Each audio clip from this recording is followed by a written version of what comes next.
pamatlieta, kāpēc tiek atlikts šis elektroenerģijas tirgus atvēršana, ir tieši šī kompensācijas mehānisma pārāk vēla parādīšanās, jeb izstrāde. Šim kompensācijas mehānismam vajadzēja būt spēkā jau no 15. janvāra. Viņš ir tikai daļa no šī mehānisma izstrādāta.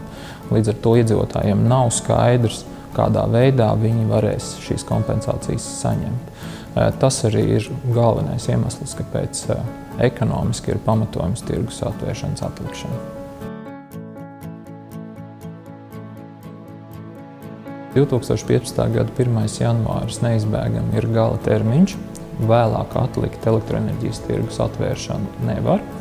Attiecībā par to, no kurienes mēs finansēsim šo subsīdiju iedzīvotājiem, lai tarifi paliktu nemainīgi, tas ir valsts budžets. Citiem vārdiem sakot, Latvenergo samaksās valsts budžetā mazāk naudas.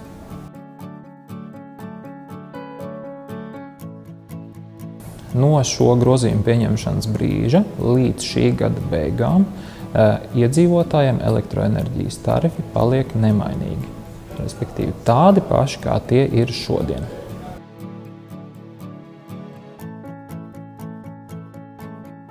Iedzīvotājiem būtiski šajā brīdī nekas nemainās.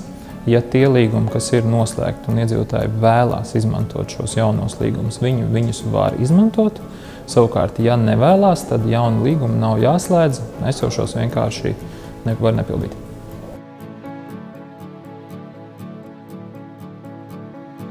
Tautsaimniecības komisija ir apstiprinājusi šīs izmaiņas pirmajā lasījumā. Mums ir nepieciešams vēl Finanšu ministrijas atzinums par kopēju ietekmi uz šī gada budžetu, kā arī apstiprinājums par to, kāds ietekmēs uzņēmumu Latvenergo.